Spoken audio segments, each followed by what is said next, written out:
En el capítulo 13 del libro de San Mateo, en el versículo 24 en adelante, lee de la siguiente manera: el Señor Jesús, presentando una parábola para ilustrar una profunda enseñanza,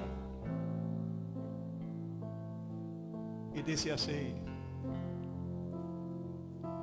les refirió otra parábola, diciendo: el reino de los cielos es semejante a un hombre que sembró buena semilla en su campo. Pero mientras dormían los hombres, vino su enemigo y sembró cizaña entre el trigo y se fue.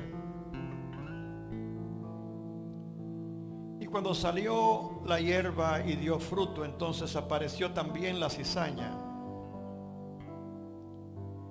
Vinieron entonces los siervos del padre de familia y le dijeron: Señor, ¿no sembraste buena semilla en tu campo?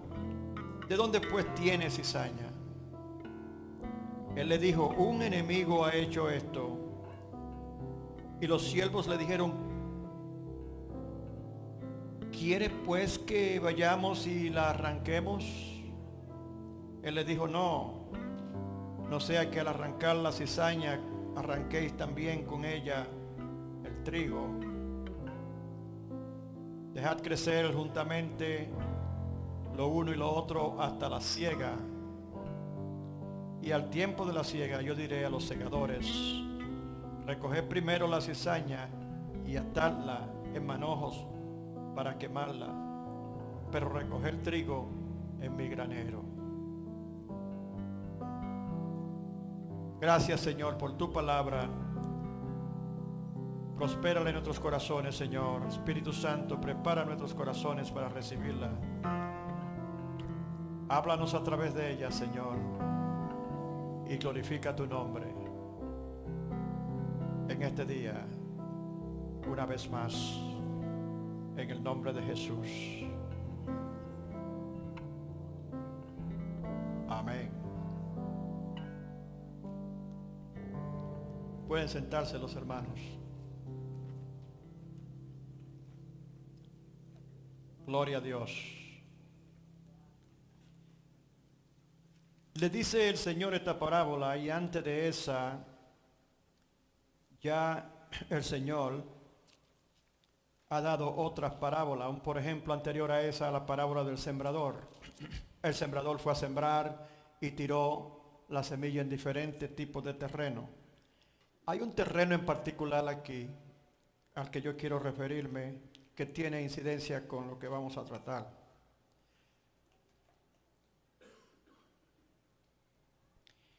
Y es el primer terreno que trata el Señor en la parábola anterior, en el versículo 19, 18 y 19. Oíd pues vosotros la parábola del sembrador. Esta es una parábola diferente, pero tiene que ver con sembrar. Cuando alguno oye la palabra del reino y no la entiende, viene el malo y arrebata lo que fue sembrado en su corazón.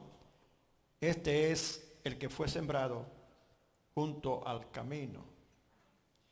En la siguiente parábola que leemos ahora, el Señor habla de un enemigo. Dice que el padre de familia, luego, ¿verdad? En esta misma parábola, habla cuando el padre de familia regresa. El padre de familia tiene un terreno, él lo planta con buena semilla y se va. Y esto habla del tiempo, ¿verdad? También que se toma para cosechar una cosecha después que se ha sembrado. Yo chequeé esto y descubrí que el trigo, que se da bajo condiciones muy especiales en diferentes partes del mundo, son terrenos que son codiciables para poder plantar trigo. Hay 3 países en el mundo que tienen ese terreno y que producen en gran cantidad el trigo que alimenta al mundo. Se exporta a diferentes lugares. Primeramente la China, luego está Rusia, Está los Estados Unidos y después los otros países que tienen ese terreno, pero no tienen tanto terreno para sembrar como esas naciones que acabo de mencionar. Y también descubrí que desde el momento que se planta la semilla bajo las condiciones favorables que tiene que conocer un agricultor para poder tener una buena cosecha, se toma, si todo sale bien, alrededor de 9 meses para cosechar. Se siembra, se trabaja, como todo en el campo de agricultura, se espera una cosecha. Aquí nosotros vamos a tratar el tiempo que se toma como el tiempo que se toma, por ejemplo, para una generación afectar a otra. En otra palabra, los cambios que vienen en la sociedad continuamente afectan las futuras generaciones. Leímos en el libro de los Jueces, el pueblo de Israel en esa generación específica había llegado a un punto peligroso por desobediencia a la palabra de Dios, claro. Y leemos cómo abandonaron a Dios, al punto que la ira de Dios se encendió contra ellos. E hizo de aquellos que ellos estaban imitando sus cosas y formas, enemigos que lo esclavizaron y últimamente fueron esparcidos. En otra palabra, el Señor se refiere, la palabra se refiere como vendidos. Quiere decir que eso fue cuando, por ejemplo, se desintegró la nación de Israel. Y tuvieron que salir de esa tierra a diferentes partes del mundo y se encuentran en diferentes partes del mundo. Y se ha hecho la predicción a través de la palabra profética de que ellos regresarían a su tierra. Eso sucedió. Sucedió en el 1948. Me parece que fue el año. Y han seguido llegando. Claro que ese es un territorio pequeño comparado con la gran población de israelitas que ahora viven en diferentes partes del mundo. Pero una gran cantidad de ellos, y muchos de ellos continúan inmigrando a Israel. El tema de la palabra de este día, y esto es importante y lo voy a tratar más en forma de enseñanza que otra cosa porque es importante que quedemos con una buena impresión de lo que el Señor quiere decirnos en este día. Es mientras los hombres dormían. No estoy hablando de la mujer, estoy hablando de los hombres, mientras los hombres dormían. Yo me hice siempre esa pregunta, ¿por qué es que siempre en la congregación hay una gran multitud de mujeres comparado con el número de hombres? Y no debe de haber ninguna razón porque cada mujer tiene un hombre.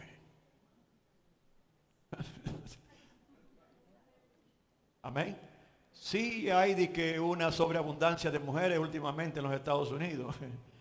En la China está sucediendo lo mismo, donde están importando hombres supuestamente porque hay una gran población de mujeres comparado con el número de hombres. Pero no, eso no explica en realidad que ese sea el caso dentro de la iglesia de Jesucristo, aunque afecta. Pero precisamente de eso es que trata la enseñanza de hoy. De cómo los cambios sociales a nuestro alrededor y aún naturales pueden afectar las poblaciones en general. Y por ende, nosotros que también estamos incluidos en esa sociedad. Y hay aquí algo muy importante que aprender, hermanos. Y usted verá cómo el Señor nos va a ayudar a nosotros a entender esa pregunta. Una generación se define como un grupo de personas que viven dentro de un tiempo específico y comparten experiencias similares y son marcadas por eventos que marcan la historia y se recuerda ese periodo de la historia por esos eventos. Y por eso se le define a cada generación con diferente nombre, X, milenial, etcétera. Vienen con diferentes nombres. Muchas veces, y lo regular y aún presentemente es el caso, presente aquí entre nosotros, de acuerdo a esa definición, hay diferentes generaciones que están presentes, que coexisten. y tiene que ver con la edad y los tiempos que han pasado, los que son más adultos, que han vivido diferentes generaciones, porque una generación, por definición, se toma más o menos unos 25 a 30 años en pasar, más o menos es el averaje de tiempo, para que entre otra. Entonces, lo que nosotros descubrimos es que dentro de las generaciones, cada generación es desafiada con una responsabilidad. Algunas generaciones aceptan la responsabilidad que le llega, el desafío, prudentemente. Otras no lo hacen. Los que lo hacen con prudencia y lo hacen con diligencia y cuidado, afectan positivamente las futuras generaciones. Pero lo que son por ejemplo, esa generación de los jueces, de los tiempos de los jueces, afectó la futura generación de una forma negativa. Porque imagínense, Israel fue tomado como esclavo de sus enemigos, prisioneros, de los babilonios, por ejemplo, etcétera. Eso no fue algo bueno que heredar de las previas generaciones. Pero las previas generaciones crearon esa situación al desobedecer a Dios. Y finalmente lo que sufrieron la consecuencia fueron las generaciones principalmente del futuro, incluyendo una generación que ha vivido en la diáspora, ha vivido fuera, ha vivido como un ciudadano sin hogar. ¿Cuántos alaban al Señor? Y es importante, por lo que estamos tratando, entender ese concepto. Sucede lo siguiente: la generación de los años 1914 hasta el 1945, esas generaciones fueron generaciones que vivieron una situación muy difícil. Vivieron una situación en donde eran guerras mundiales. Y eso fue un impacto en esas generaciones que existieron o que coexistieron en esos momentos. Un gran impacto para ellos. Recuerden que quienes eran los que salían a pelear, no eran las mujeres. Habían algunas mujeres que salían como enfermeras, etcétera, pero no le permitían pelear con armas. Hoy las mujeres están vestidas tal como un hombre para pelear. Están ingresando en los ejércitos por números amplios. Son generales y ya, etcétera, y han ingresado al campo de batalla. En ese tiempo no era así. Los hombres salían a pelear. Y por esa razón, claro, ¿quién era que morían? Los hombres. Muchos ciudadanos americanos, por ejemplo, y de otros países murieron hombres. Muchos hombres murieron durante la guerra. Es importante entender eso porque más luego, después de la Segunda Guerra Mundial, encontramos que hay una forma de pensar un poco diferente en las poblaciones americanas. Por primero, cuando vino la paz, inmediatamente pues se reanudó la forma de vida regular, y esos hombres que estaban continuamente en la guerra y que por eso quizás el número de nacimientos de bebé menguó bastante porque el hombre no estaba en la casa. Y muchos no regresaron, murieron en el campo de batalla. La población americana se redujo dramáticamente. Y lo más natural era que cuando eso cesara, claro, y ya los que estaban fuera regresaran, entonces se iba a reanudar de nuevo los nacimientos. Exactamente. Desde que terminó la Primera Guerra en adelante, empezaron a subir los incidentes, los números, las estadísticas de bebé naciendo. Y empezaron con un par de millones al principio, por año. Y llegó en el 47, 48, ya el número de bebés naciendo eran alrededor de casi 3 millones por año. Y todo eso fomentado por póliza de gobierno, porque la idea era de restablecer la población que se había perdido. ¿Usted me entiende, hermano? No se preocupe, vamos a llegar a algo en este proceso, pero es importante que lo tomemos en esa forma. De repente una explosión de bebés, una explosión de población, pero con eso también cambiaron ciertas otras cosas. De alguna forma, las ideas sociales empezaron a afectar también la población en cuanto al concepto del matrimonio. Aparentemente, quizás por la necesidad de la presión, de la falta de hombre, cuando se reanudó de nuevo la forma de vida normal después que llegó la paz, empezaron a haber relaciones ya no necesariamente tradicionales. Ya como alrededor, y claro, empezaron los pensamientos sociales a influenciar la comunidad en diversas formas. Usted sabe que el trauma que causa una dislocación natural o social, en este caso la guerra, por ejemplo, tiende a cambiar la forma de pensar de las personas. Y claro, nadie había vivido una experiencia como esa nunca, de guerra mundial. Eran tiempos terribles. Usted se pone a pensar, por ejemplo, cuando atacaron a Inglaterra los alemanes. Eso era un bombardeo diario. Prácticamente destruyeron completamente esa nación. Y si no hubiera sido por la alianza de los países como los Estados Unidos, que se aliaron con otros países, ¿verdad? Lo hubiesen destruido completamente. Imagínense la población ahí, precisamente en Inglaterra, es donde se empieza a hacer un estudio en la Universidad de Oxford, una de las universidades más antiguas del mundo, en donde se empieza a estudiar una pregunta que se hace en el aspecto religioso en cuanto a los posibles efectos, de dónde venían los efectos que producían una decadencia dentro de la iglesia cristiana. Esa decadencia hoy ha llegado a un punto crítico en donde inclusive es un antagonismo que hay fuera ahora en contra de la iglesia. No era como antes, que la iglesia estaba presente en todo y todo lo que se hacía entendiendo que Dios es quien dirige, ¿verdad?, las naciones. Así pensaban en ese tiempo. Eso cambió.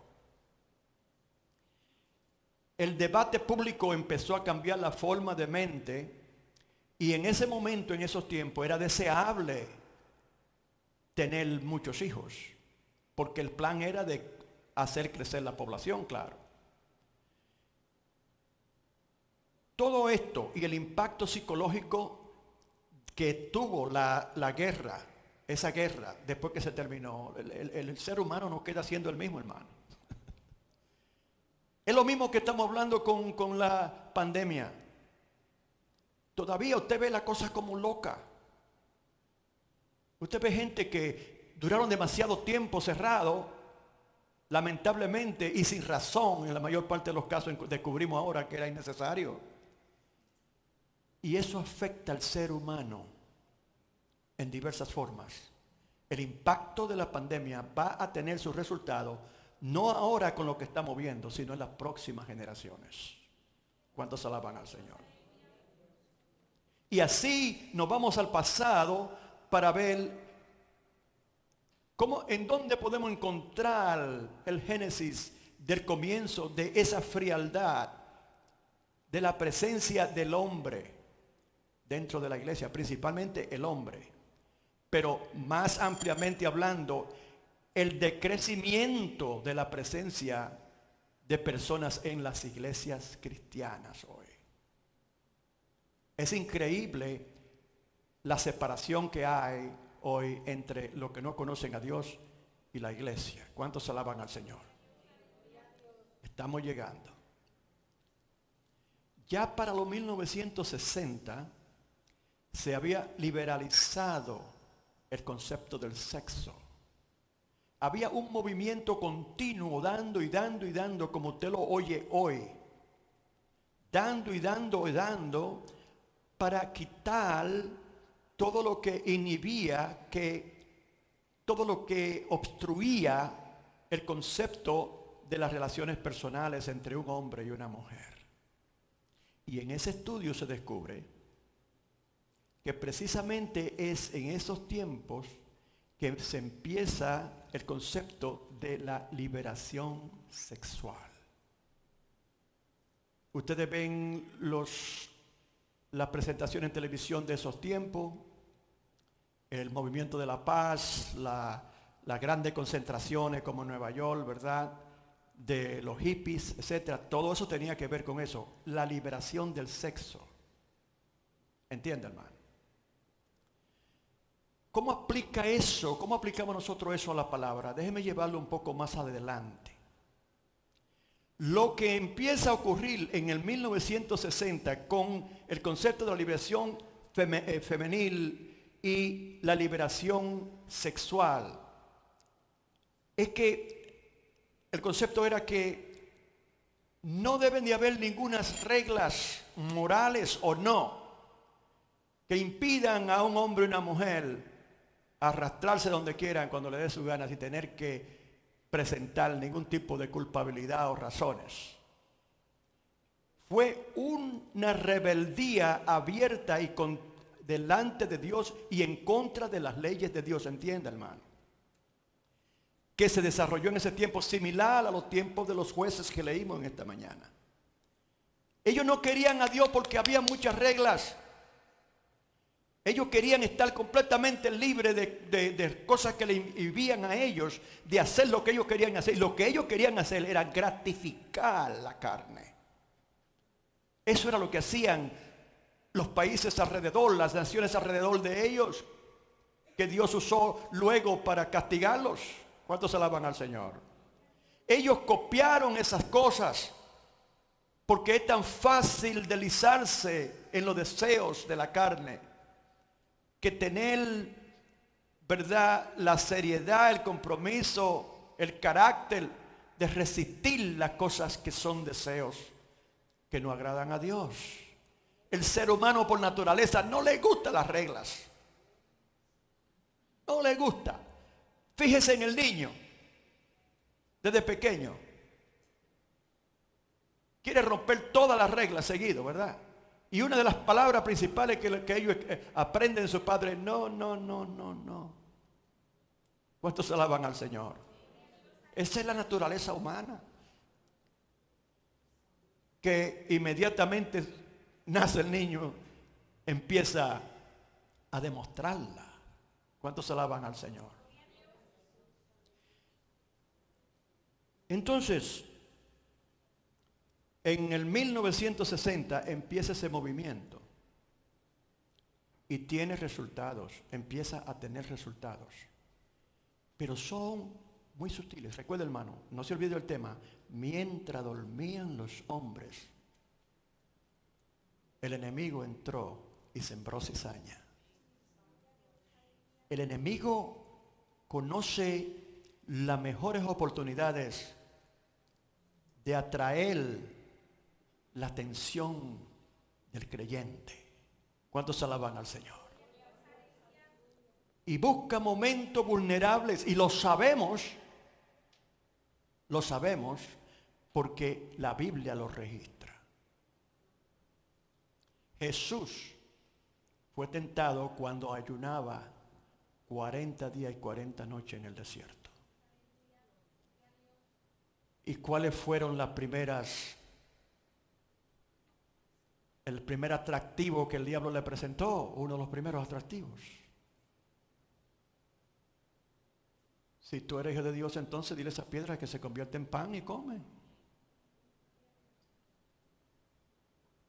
El Señor le contestó con la palabra, escrito está, no tan solo de pan vivirá el hombre, sino de toda palabra que sale de la boca de mi Padre. ¿Cuántos alaban al Señor? El enemigo busca la debilidad individual y la debilidad colectiva para hacer su ataque. Él conoce muy bien que una estrategia para atraer y captivar una comunidad, una nación, etcétera, es muy diferente que a la que tiene que usar para atraer al individuo. Pero él tiene in his bag of tricks, él tiene para ambos. Y en este caso eso exactamente es lo que ocurre. Dice la palabra, el Padre sembró buena semilla, trigo, buen trigo, ¿ok? Y lo sembró en su terreno. Luego dice más adelante, ¿verdad? El Señor hablando también en la otra parábola, dio ilustración de cómo la semilla cae y a dónde, cuál es el suelo que el Señor está hablando. Está hablando del corazón del hombre. ¿Cuántos alaban al Señor? Porque dice que la semilla cae a la orilla, y como cae a la orilla, fácilmente la pisotean o se la comen los pájaros, etcétera. Y él entonces interpreta y le dice, estos son los que reciben la palabra, no la entienden. Nuestra palabra no, la semilla no coge raíces. Y fácilmente entonces desaparece cuando llega la prueba, el problema, lo que sea. Se van y se olvidan de las cosas de Dios. ¿Cuántos alaban al Señor? Después de dos guerras consecutivas mundiales, había razones por las cuales la mentalidad colectiva en los Estados Unidos y en el mundo entero era una situación que demostraba debilidad psicológica y de otra forma, etcétera, necesidades económicas, comida, etcétera, las cosas escaseaban. ¿Cuántos alaban al Señor? Porque el mecanismo de producción de los Estados Unidos y otros países en medio de guerras mundiales se prestaban era para producir para la guerra principalmente. Y no estaban cultivándose y trabajándose la tierra porque los mismos hombres que pudieron haber estado cultivando estaban peleando. Hubieron grandes necesidades. El enemigo toma una época, una generación, un tiempo cuando él encuentra una gran debilidad en el mundo entero. Y específicamente si estamos hablando aquí en los Estados Unidos, como de seguro lo hizo en otros lugares, tira un golpe mortal. Su estrategia, que ha sido la que siempre ha sido, en el jardín del Edén lo detectamos. Le dice él en forma de serpiente a Eva, de modo que Dios dice, y le hace una pregunta, pero cambia el significado y después también se la interpreta, le dice no es así, y la mujer le escucha. Conocemos la estrategia del enemigo entonces, ¿verdad? De usar la persuasión satánica para adquirir sus objetivos. Pero lo hace de tal forma exactamente como en el jardín del Edén. Evidentemente, si hubiese sido el caso y antes de que Dios maldijera la serpiente y pusiera enemistad entre la mujer, ahora la mujer cuando ve una serpiente sale corriendo. ¿Cómo se explica usted que en ese momento una serpiente empieza a hablarle, ella dialoga con ella? Estaba familiarizada y no le temía. De otra forma no lo hubiese escuchado. Lo que quiere decir que viene en una forma sutil, en una forma que aparenta no amenazante, en alguna forma. Y precisamente, pero tiene su objetivo. ¿Cuál era el objetivo? El objetivo era traer enemistad a través del pecado, enemistad entre la creación de Dios y Dios, a su nombre. La relación entre Dios y su criatura amadas en el jardín del Edén dejó de ser la misma. Muy triste, ¿verdad? ¿Cuántos alaban al Señor? Pero más importante, las consecuencias a las generaciones futuras fueron muy dramáticas. Empezó a registrarse el asesinato, Caín en contra de Abel, la envidia, los celos, las persecuciones, derrame de sangre, usted ve. ¿Cuál era la estrategia del enemigo en los 60 con ese concepto de la revolución sexual? Era el núcleo familiar.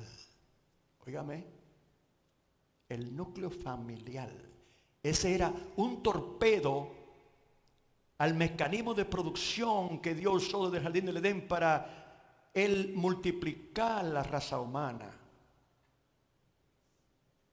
Su estrategia viene acompañada del odio que él ha sentido por el ser humano, porque conoce que la Biblia se refiere a una realidad que es la verdad, cuando dice en Génesis que lo creó a su imagen y semejanza. Cuando el diablo ve a uno de nosotros, tiene que recordarle a Dios, porque dice la palabra que nos creó de acuerdo a su imagen y semejanza. Y así como él ha odiado a Dios desde la caída de allá del cielo, así continúa odiando todo lo que es de Dios y especialmente su creación primordial, que es el hombre y la mujer. Él debió de haber celebrado cuando creó la situación en el jardín del Edén que causó a Dios expulsarlos. ¿Cuántos alaban al Señor? Cuando Él cree que tiene una victoria como esa, ellos se regocijan a su nombre. En el 1960 eso es precisamente lo que ocurre. Satanás nuevamente regresa con una estrategia en una oportunidad que se le presenta. Recuerde que todas esas guerras es el producto del mismo, porque él es que escandaliza a las naciones para que peleen uno con otro. ¿Usted me entiende? Entonces cuando el agua está turbia, él ahí pesca. ¿Cuántos alaban al Señor? Él tiró un torpedo al núcleo familiar. En un momento cuando eso tenía ciertas lógicas, porque el deseo era de aumentar las poblaciones, y el modo que conocemos más práctico para eso sabemos cuál es: un hombre y una mujer. Pero habían protecciones morales que permitían eso dentro de lo que es correcto, que es el matrimonio establecido por Dios, y se creía en eso todavía. Entonces se levantó un fuerte debate en ese tiempo por eso. Pero una persistencia del enemigo a través de aquellos que él estaba usando en esos tiempos logró tomar terreno.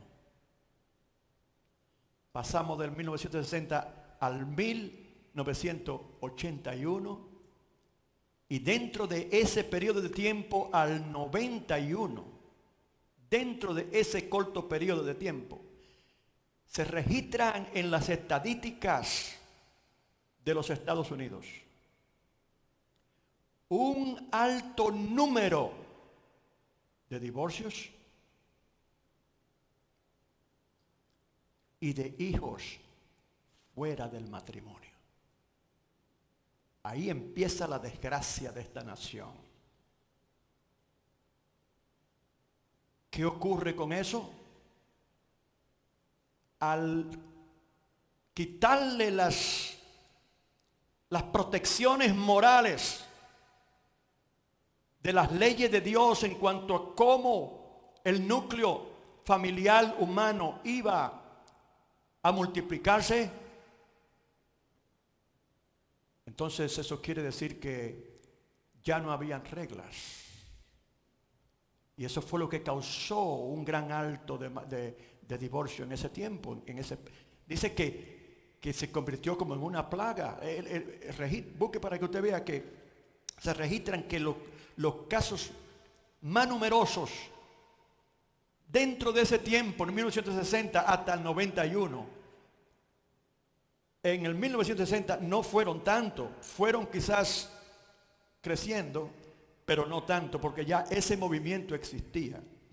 El enemigo se inventó el asunto de la igualdad de la mujer, que la mujer no se trata con igualdad, la liberación de la mujer, etcétera, la liberación sexual, muchas reglas. ¿Y dónde vienen esas reglas? Vienen de la palabra de Dios, porque así fue que esta nación nació. Un grupo de creyentes que salieron precisamente para tratar de mantener pureza en su relación con Dios, y que el gobierno no estuviera dictando y metiéndose en cosas que no le incumbe meterse. Salieron de Inglaterra y llegaron a los Estados Unidos. La Constitución de los Estados Unidos se refiere a Dios tantas veces y en tantas formas. Y cada vez que iban a tener alguna sesión, tenían como costumbre arrodillarse y orar a Dios para pedir dirección de su espíritu. Una nación que fue creada con propósitos divinos. Un faro de luz que Dios iba a usar y ha usado para alcanzar al mundo. ¿Cuántos alaban al Señor? ¿Usted cree que el enemigo se iba a quedar tranquilo? Él buscó y buscó forma y buscó forma. Y en donde tuvo oportunidades, entró y hizo desastres. Pero este es uno muy importante y vamos a llegar al porqué. Fíjese, hermano, cuando usted se fija en la juventud de hoy, hay un gran número de ellos que han crecido sin su padre en su casa. Eso es algo triste, hermano. Y eso sigue ocurriendo. Y se considera ahora es como una moda. Un hombre va y tiene hijos con una mujer y sigue por ahí mismo y la deja sola. No hay límites. Es lo que usted quiere hacer allá afuera. ¿Y cuáles son los resultados? Precisamente la situación en donde se encuentra esta nación no es deseable. No es admirable. Aquí estamos viviendo un caos inmoral, en donde aparenta que el diablo puso sus oficinas, su departamento en esta nación. Se fijó en esta nación.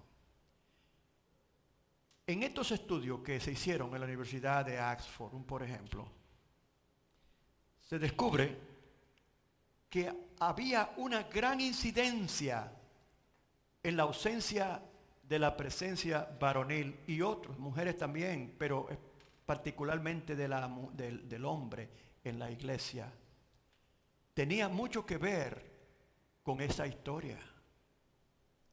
Tenía mucho que ver con el movimiento de los 60. Ahora vamos a llegar al clavo del mensaje con la palabra. Mientras dormían los hombres, el diablo, el enemigo, entró y sembró cizañas. Óigame, para muchos, es un buen concepto. Sí, así. La Biblia hasta habla de eso. Es que yo puedo tener, estilo los musulmanes, que cuántas vírgenes son, 60, algo así. Que yo puedo tener cuantas mujeres yo quiera, o un hombre puede tener tantas mujeres. Ahora, más allá. Estaba yo mirando y le mandé a algunos hermanos del liderazgo un reporte que se hace sobre un grupo de personas, ¿verdad?, que han dejado o han abandonado toda regla, con su letrero y sus cosas, diciendo, y ahora venimos por sus hijos. Ya ni siquiera se esconde eso, sino que se pone abierto. Hasta ese punto ha llegado la depravidad y la caída de esta nación.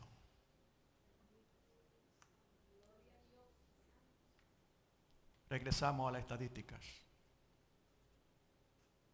En Oxford, Inglaterra, se hizo un estudio por 40 años.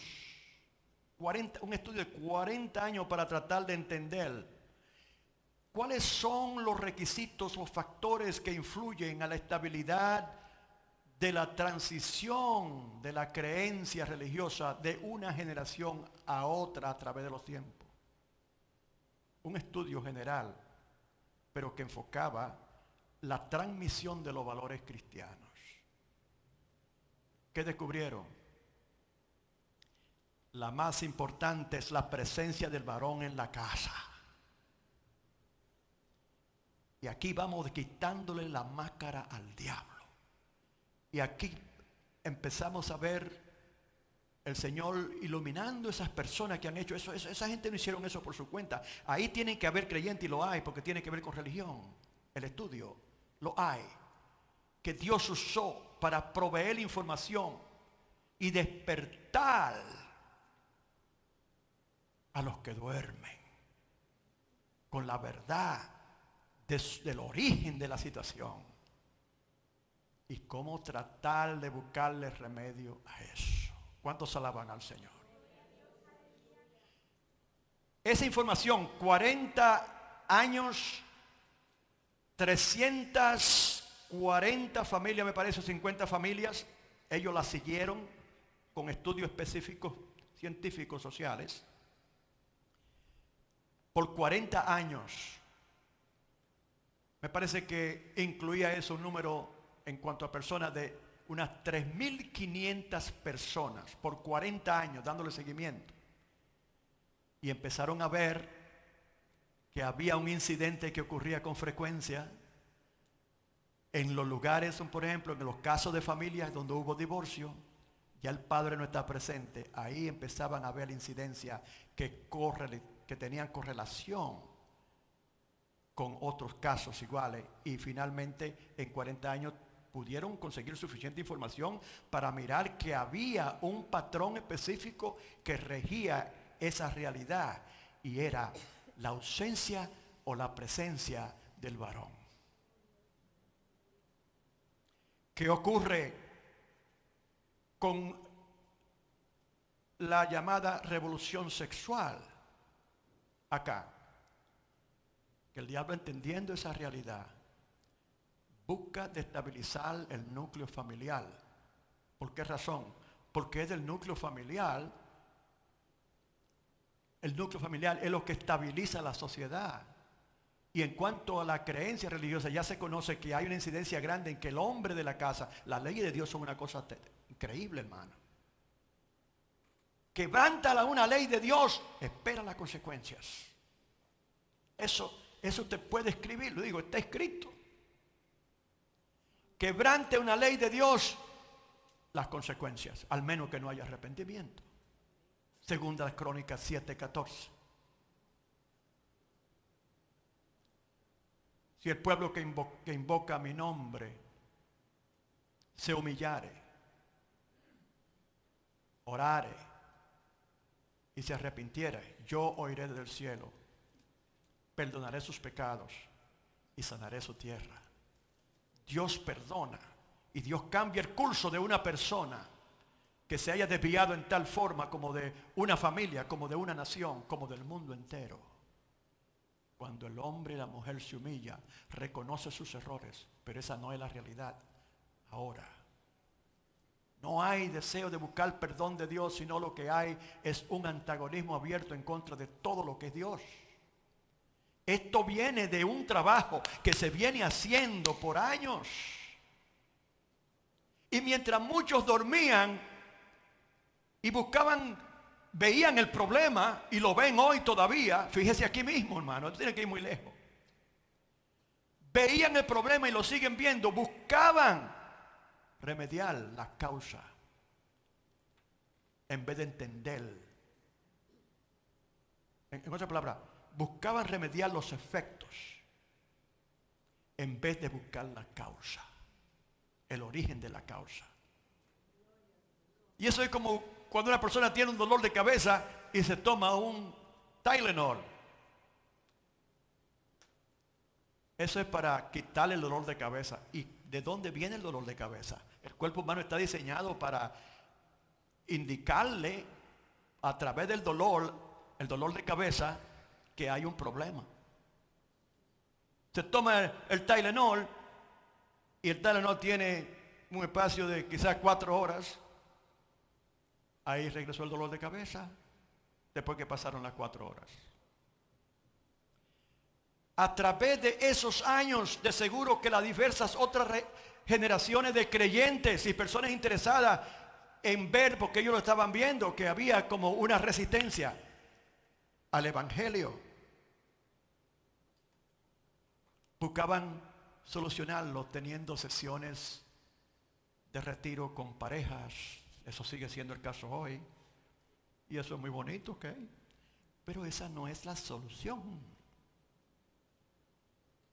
Nunca va a serlo, porque está usted simplemente de nuevo tratando con bendita. Nosotros decimos bendita, no venda. Curita.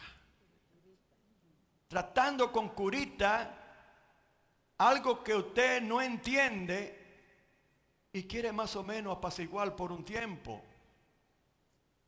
Tienen sus sesiones, tienen sus cosas, pasan 2 años, las relaciones vuelven a lo mismo, porque no trató con la causa.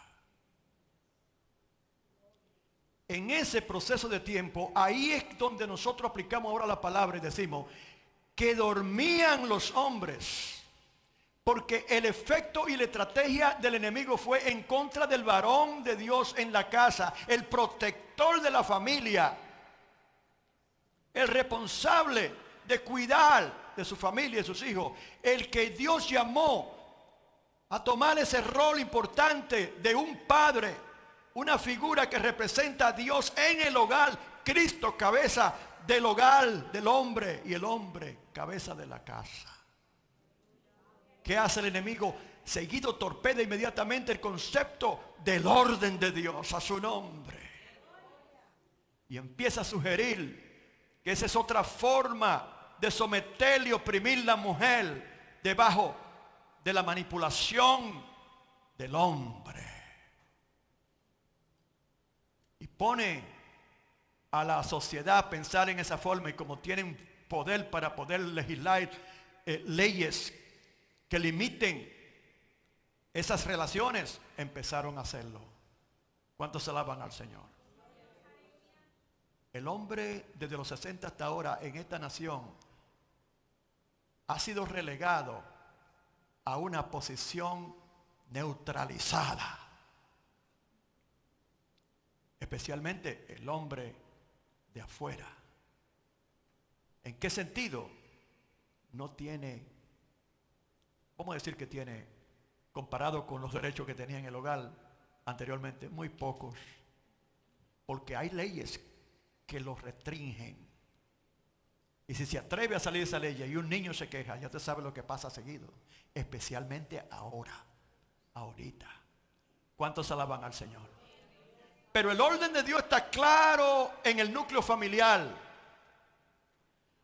Y la relación y las responsabilidades que Dios establece al hombre y la mujer dentro del hogar están claros para el creyente que quiere someterse a ellos, aunque tenga que sufrir lo que tenga que sufrir. Pero eso no fue el caso con la sociedad. Y en ese sentido, el hombre, el varón del hogar, sea cristiano o no, en muchos casos cristiano, cedió a la presión social, se sometió a ella, y por cumplir con la ley social que riñe con la de Dios, mejor decidió ser pasivo. No es algo sencillo, yo entiendo, no es nada simple, es algo complejo. Pero en eso es que el verdadero creyente tiene que ser probado. Una generación pasada, mientras ellos dormían, permitió que el enemigo entrara y sembrara cizaña. ¿Y qué sucede hoy? Se hace un estudio ahora en los Estados Unidos, basado en ese estudio, pero aplicándolo aquí, a la iglesia. Se nota que la iglesia está en tal punto de decadencia que se teme que sea extinguida en los Estados Unidos. Y con eso en mente es que se hace este estudio, mirando a ver en qué forma y cómo sucedió esto. Descubren similarmente como ya la incidencia del hombre en la casa. Si no hay una secuencia predecible y estable de la presencia del hogar, en el hogar del Padre, que rige a los hijos y les muestra con su ejemplo y sus enseñanzas, yendo a la iglesia, participando en la cosa del Señor. Él, no, llévenme a mis hijos a la iglesia, no, Él, si el hombre, si aquí hayan familias fuera que mandan simplemente a sus hijos a la iglesia y los padres se quedan en su casa, están cometiendo el mismo error y están durmiendo en la misma forma que la generación de los 60 que permitió que el enemigo entrara y sembrara cizaña.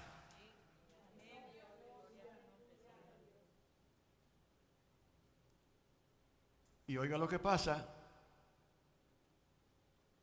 Los trabajadores de la viña somos nosotros. Señor, pero tú no sembraste buena semilla aquí. ¿Qué pasó? Bueno, mientras ustedes dormían, porque el Padre se fue y dejó esto en su responsabilidad, fue, ¿verdad que sí? El Señor se fue y dijo que regresaba, pero nos dejó a nosotros responsables. A su nombre. Nosotros somos los llamados a ser el ejemplo. Los padres cristianos son los llamados a dar el ejemplo aquí fuera de cómo se sirve a Dios y entender la importancia que tiene su presencia en el hogar para el desarrollo de la salud espiritual de su familia y específicamente de sus hijos. Mientras dormían, el diablo entró, un enemigo entró y sembró cizaña. Ahora bien, los divorcios produjeron un núcleo familiar inestable. Y la influencia de esas leyes y la habilidad del gobierno de implementarla y castigar lo que no se conforman, permite que empiece a aceptarse el mismo concepto dentro de la iglesia de Jesucristo.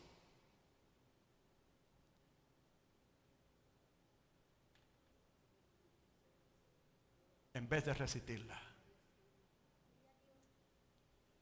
Entonces, la conclusión de esos estudios es que acciones del pasado lograron afectar las generaciones del presente. La inestabilidad en la iglesia en cuanto a su membresía y participación de fuera, la resistencia al evangelio viene en esa forma y ha cogido más fuerza hoy que nunca. Y si usted me pregunta a mí, pastor, eso fue, al Señor le hicieron la pregunta similar al padre de familia, le dijeron, Señor, entonces ¿qué tú quieres que hagamos? ¿La arrancamos? No. El Señor dice aquí, hay un momento que cuando se duerme, la negligencia espiritual tiene un efecto.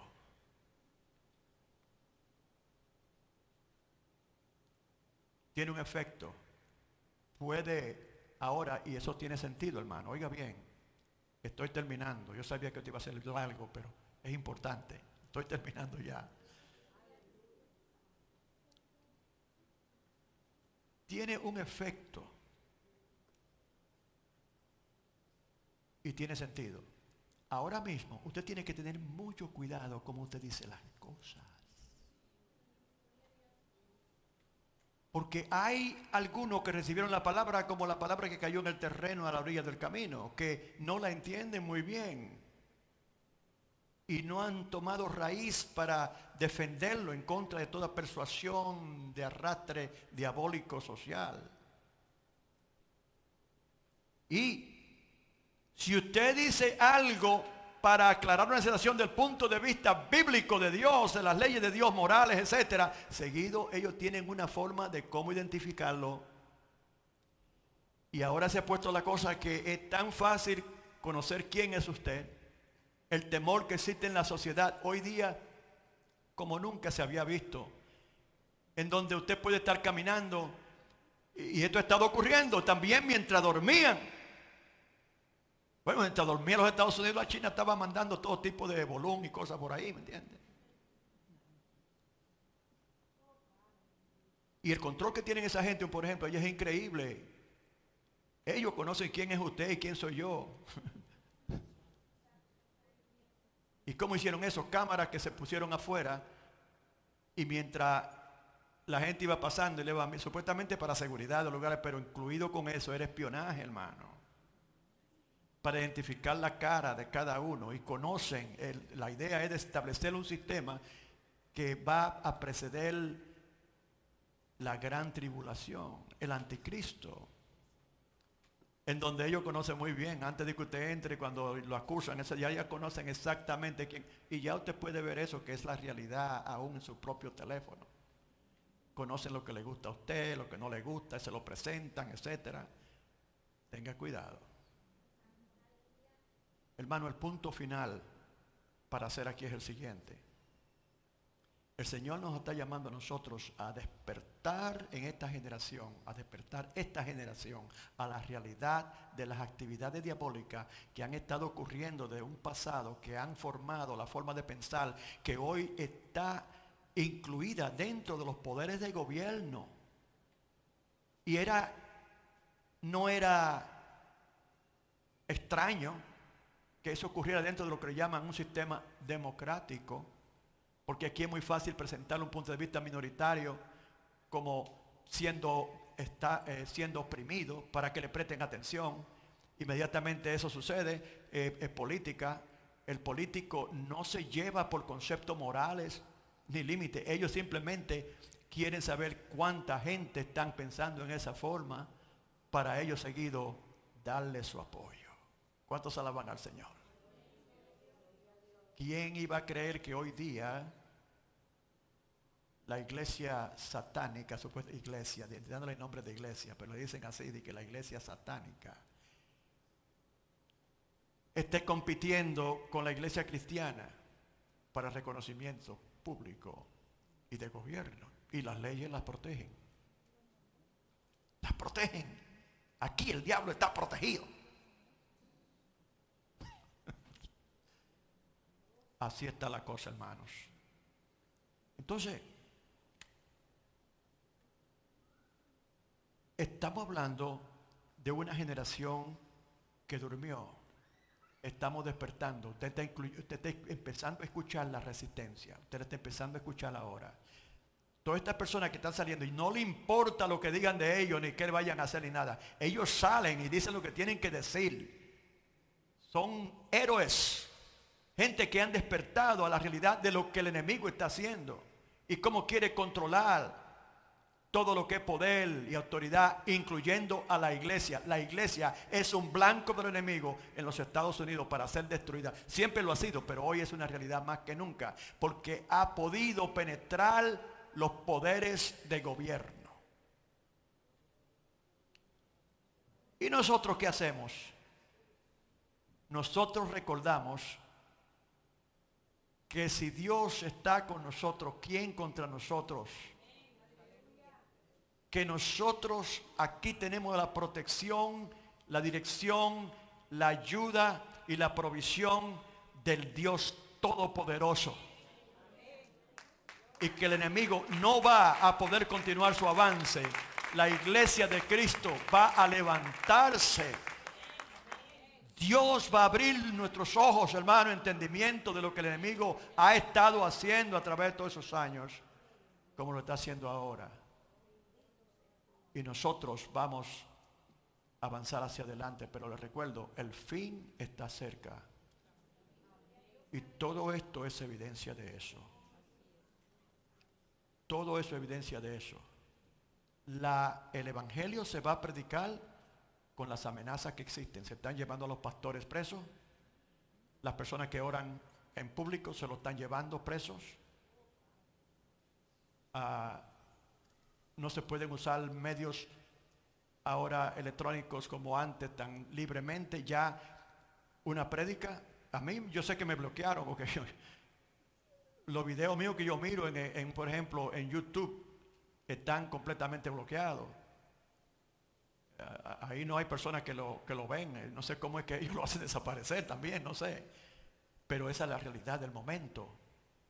Ahora, la estrategia final de los tiempos es tratar de deshacer el impedimento más grande que impide que el libertinaje que busca el enemigo desenlazar en esta sociedad se haga completo. Y ya está, hermanos, básicamente, se haga completo. Eso es lo que se está buscando, hermano. Es triste y lamentable ver jovencitos cuyos padres o jovencitas no han estado en su hogar. Joven, yo te digo a ti que tú tienes un desafío porque tú eres parte de esta generación.